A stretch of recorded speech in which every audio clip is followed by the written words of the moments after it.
Welcome to the Capital Gains Tax Solutions podcast, where we believe most high net worth individuals and those who help them struggle with clarifying their capital gains tax deferral options. Not having a clear plan is the enemy, and using a proven tax deferral strategy, such as the Deferred Sales Trust, is the best way to exit a real estate or business, all tax deferred. I'm your host, Brett Swartz. In each episode, I'm joined by some of the best real estate, financial, wealth, and business minds in the world, where they share their ideas, deal stories, and inspiration. So together we can make complex tax deferral strategies simple and passive income plans achievable. I'm excited about our next guest. He is a real estate investor and hard money lender based in San Francisco Bay Area, and invests in single family renovations as well as out-of-state investments in Jacksonville, Florida. He is the host of the Everything Real Estate Investing Show, where he interviews top investors and professionals, agents, architects, contractors, and inspectors to shed light on what they do and how to help investors succeed in the industry. He also hosts some local meetups in the South Bay in the Bay Area there, and produces real estate related videos and consistently reports on local real estate news. And please welcome to the show with me, Sean Pan. Hey, Sean, how you doing? Brett, it's a pleasure to be on your show again. How are you? Hey, better than I deserve. Glad to have you on as well. Would you give our listeners a little bit about your background and your current focus? Sure.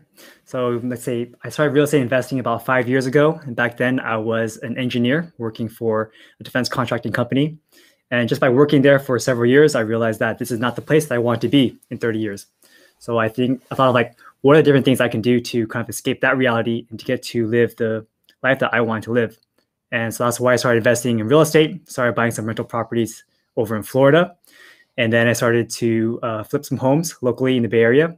And then recently I started my podcast, YouTube channel, and now I'm a hard money lender. Love that. And the shift on this episode, and by the way, Sean's a repeat guest, so you can hear more about his full story into the Jacksonville properties, which we really focused on the last one. But in this episode, I want to focus on the hard money lending side of things. And so let's just dive right in, Sean. So what are you seeing right now as far as opportunities for people who perhaps, between the 1 and 4 units, are not sure how to get, financing, or it's a little bit more challenging. Maybe the lenders are becoming a little more restrictive. Kind of give us the state of where we're at, even though interest rates have dropped, why someone might want to know someone like Sean for hard money lending. Yeah, so hard money loans are definitely a different type of loan compared to conventional financing. Usually for conventional loans, you do get these ultra low rates to buy your own primary residence. But the thing with conventional financing is that they base the loan on your qualifications. So they'll look at your debt to income ratio, how much you're making right now, how much debt do you have, already, like your credit card debt, car loan, student payment. Whereas a hard money loan looks at the property. Does the property justify getting a loan of a certain amount? COVID has changed the way that hard money loans are being given out as well. Back in the day, we were giving up 90% loan to value with 100% of the rehab costs. Now we're limited to 80%. And again, that's again due to COVID. Excellent. Okay, so a hard money loans is focused on the property, underwriting the actual asset itself, the cash flow, whereas traditional loans or more conventional loans are more on the global debt service of the individual. Whether it'll be their income, how many properties they have. Is that a fair summary so far? Exactly. So as an example, when I was working as an engineer, I was making a decent salary, low 6 figures. But the problem is I wanted to buy a flip property in the Bay Area. And even properties that need a lot of rehab go for almost $1 million. And even with a 6-figure salary, I could not qualify for $1 million loan with a regular bank. But luckily with a hard money loan, they don't really care that much. They just care if there's value in the property itself, and if you have enough money to support the down payment, closing costs, rehab costs, and a little bit of funds for your interest payments to make sure that you can actually make the payments. Yeah, very well said. Yeah, they just want to. They're a little more entrepreneurial, I guess is a better way to put it, right? Exactly. And they're going to look at the business plan, the property, and such. Okay, great. So the interest rates have dropped drastically. Well, let's say drastically, substantially in the past couple of years. Okay, and with that, values have shot up, especially in the Bay Area. Although at the same time, we had COVID-19 that hit, and it seems to be kind of a exodus out of these major cities, especially like San Francisco. So I'm curious, for someone who's on the ground, who's there right now, are you seeing that same type of exodus, or what's your temperature or thoughts on that right now? Yeah, it's a good question. I've seen a lot of people leave smaller properties in high price areas. So for example, San Francisco condo market or condos and townhouses in the peninsula, like San Mateo County, are taking a huge hit right now. People don't want to pay that much to live in a small space. And so they're doing this exodus, but surprisingly not really to out of state, to Texas and Arizona. There's definitely people who are doing that, but more so to the East Bay. In the East Bay, properties are a lot cheaper. For $1 million, you can get like a 1,700 square foot home on a 6,500 square foot lot. Something you just can't get at that same price point in San Francisco. So people are just moving out of the cities and moving more towards these suburban neighborhoods. And do you anticipate that same trend going on in the next 12 months in 2021, where people, if I'm hearing you correctly, moving out of the dense, small places where they're living to maybe an East Bay or maybe even a Sacramento, where you can get more bang for your dollar, right? And more space. Is that a fair summary? And do you see it continue to go on? Yeah. So people are moving to places like Gilroy, Morgan Hill, or maybe even Tracy. So they're moving kind of like out of the center and maybe 1 or 2 hours away from it. So I'm not exactly sure if they're going to move all the way up to Sacramento per se, because some of the companies are going to require the employees to come back once this whole COVID pandemic is over, but in a limited facility. So instead of going to work every single day, maybe they're expected to show up at the office twice a week. And if you live only an hour or an hour and a half away, then it's not too bad to go into the city once or twice a week. But it might be too much to go super far away. Yeah, makes sense. And how about as far as now with the new Biden administration, right? Taxes going up. Any other thoughts of just California in general? Maybe not even like the Bay Area per se, but where do you see the future of investing real estate as prices are really high in California? And do you think it's still a good place to invest, or we might as well touch on the Jacksonville, Florida market, right? And what you're seeing there as a comparison to what California, cap rates and cash flow has to offer.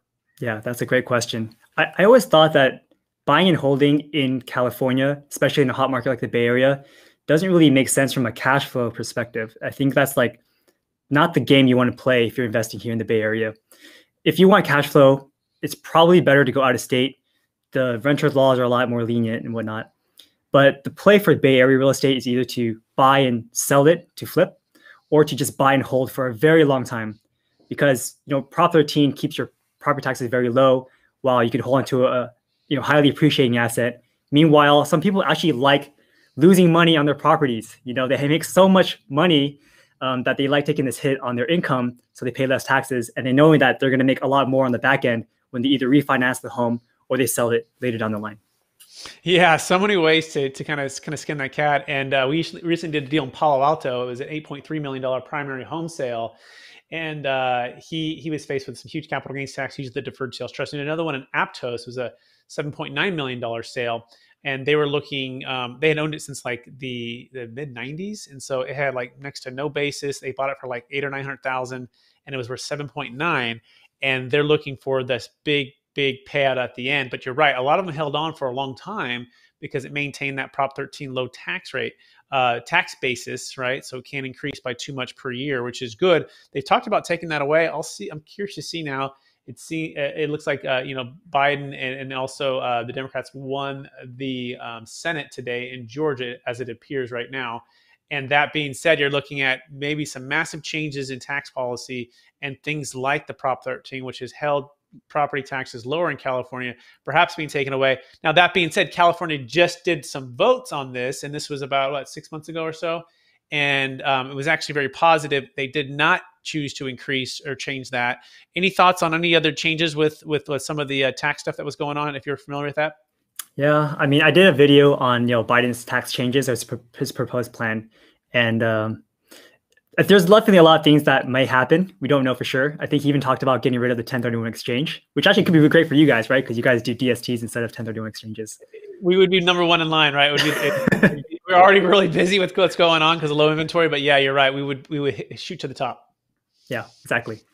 I know they did Prop 19 a couple months ago as well, right? So that's changed a little bit of how Prop 13 can be inherited. So you can't transfer your Prop 13 benefits anymore to your heirs.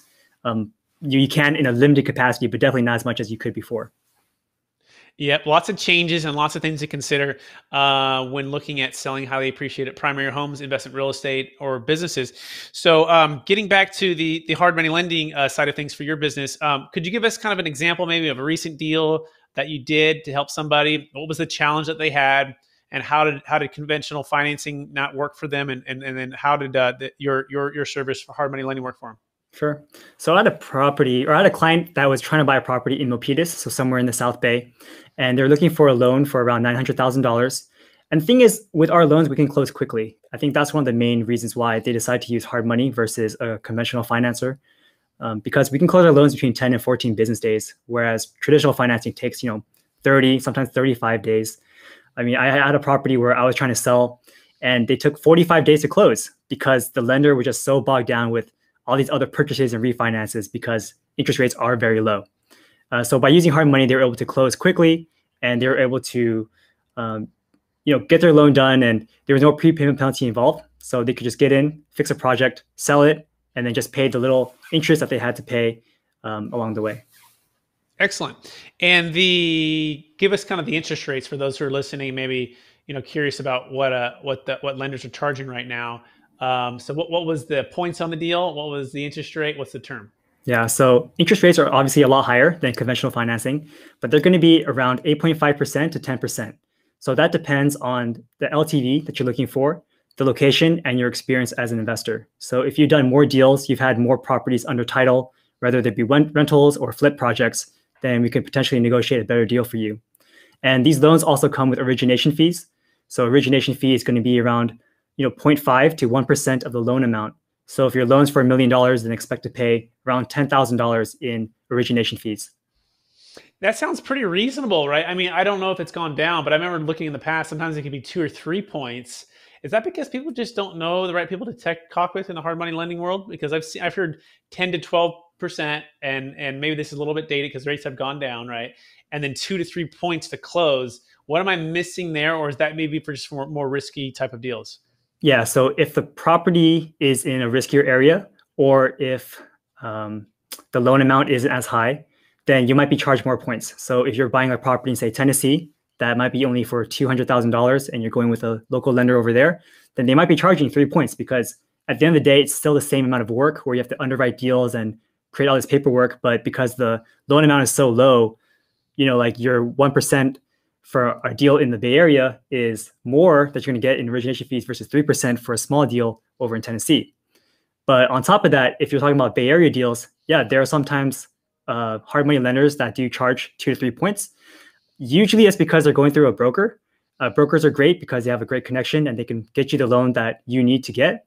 But generally, the way that hard money lenders work with brokers is that they ask the broker to charge their fees on top of our fees.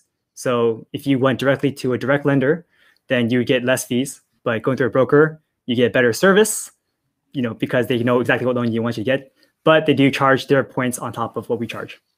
Got it. Okay, so you're a direct lender for this hard money loans, and versus a broker who might charge more. Is that a fair summary? Exactly. Okay, excellent. That's great.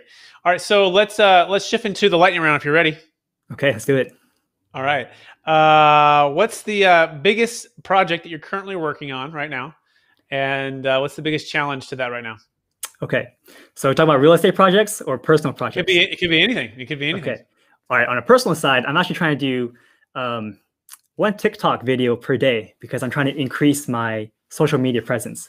But on the real estate side, we're actually under contract for a small project out of state that we're going to go and use as kind of like a trial run to do more rehab projects on. So as an example, I flip projects here in the Bay Area, but because I came from an engineering background, I don't know anything about flipping homes, right? I had to rely on my contractor to tell me how things work, the schedule, etc. But I felt like it's very easy for them to kind of BS you, right? Like you don't know if it's really the case. So I want to go out there and I want to try doing some small handyman stuff myself with, a contractor to kind of guide you along the way. And it's much better to do it out of state where prices are a lot cheaper versus risking it on $1 million home here. Very well said. Yeah, I remember I did my first rehab for my house. It was the same thing. I was like, am I getting charged too much for this? I go, these cabinets are a lot. Let me see if I can do this myself. And I've resurfaced, repurposed the old cabinets. It was the old brown color, right? Light brown, and we Hmm. made them into white cabinets and and it was actually pretty decent work. And then we put our floors in. But I'm going, okay, I did it the first time. I got a sense for it. I got a decent education. But moving forward, I'm going to hire this out, right? And Absolutely. I mean, the point isn't that I'm going to be a great contractor and I'm going to do all my projects myself. I just want to understand what really goes into a job and how hard is it really to, finish and accomplish. Mhm. Perfect, excellent. Best real estate deal you've ever done? My best real estate deal was my first flip project. I got this deal from another investor that I met at a local meetup group, and she's actually really popular now. You can find her all over Instagram and YouTube. And we got this deal for 865. We put in about $75,000 of work into it, and within 3 months, we sold it on the market for $1.4 million. I wish I could have more deals like that, but that changed my life. I was like, why am I working at a full-time job, making low six figures when I just did this project in 3 months and made almost $300,000? Incredible, incredible, right? The power of real estate. Absolutely love it. How about building your brand? What's the best secret to building your real estate brand online? Yeah, that's a great question because I've been trying to do this for the past few years, right? I have a podcast where I've interviewed several people, even yourself. You've come on my show and given us some great value. I do a bi-weekly YouTube channel where I also create content. I feel like the best way is really to talk to people one-on-one, because when your brand spreads from word of mouth, it has more credibility. So, that's why I'm actually accepting phone calls from a lot of the people who come to my meetup groups and through my YouTube channel to just talk, because it creates great conversations where I get to even hear from their side, like what are their challenges and what are they seeing in the market as well. Yeah, very well said, right? Just building those long-term relationships and connecting on a one-on-one intimate level. I love that. Let's say, what are you curious about right now? Hmm. I am curious. Well, like I said, I'm actually really curious about the whole construction part. That's kind of like what I'm trying to focus on for this year. Besides content creation, I also want to understand what goes into a project, because personally, I don't have that eye for design. Again, I think that's one of my flaws from my past projects where I had to outsource a lot of the design choices to my contractor. But if you know what you're doing and you have your systems in place, then any project you do should be very streamlined and very easy to do. Very well said. Best book or that you've read in the past year or gifted in the past year? I'm reading a book right now called A 12-Week Year.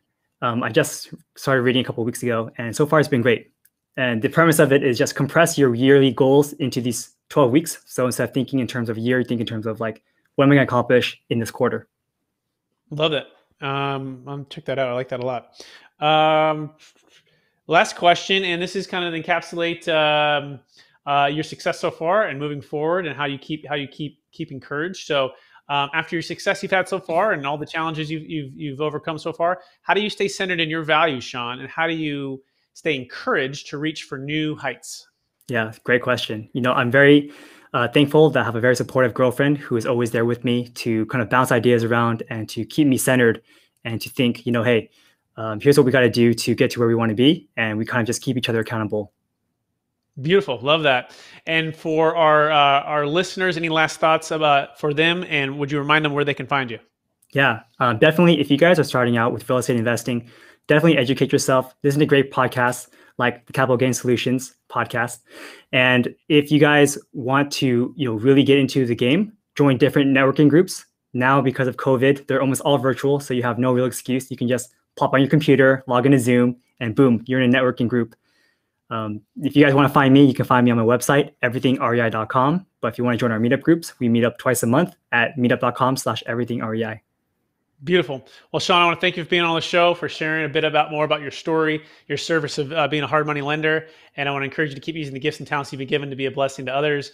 And with that, I also want to thank our listeners for listening to another episode of the Capital Gains Tax Solutions podcast. As always, we believe most high net worth individuals and those who help them, they struggle with clarifying their capital gains tax deferral options. Not having a clear plan is the enemy, and using a proven tax deferral strategy, such as the deferred sales trust, is the best way to exit real estate or a business when selling. With that, please rate, review, subscribe. We wish you well. Please share this with somebody it could be of help for. And if you're interested in learning more about your capital gains tax deferral options, you can go to capitalgainstaxsolutions.com. And if you're a business professional, a luxury realtor, commercial real estate syndicator operator, financial advisor, you can go to experttaxsecrets.com to learn how the deferred sales trust can help you grow your business. Thanks everybody for listening.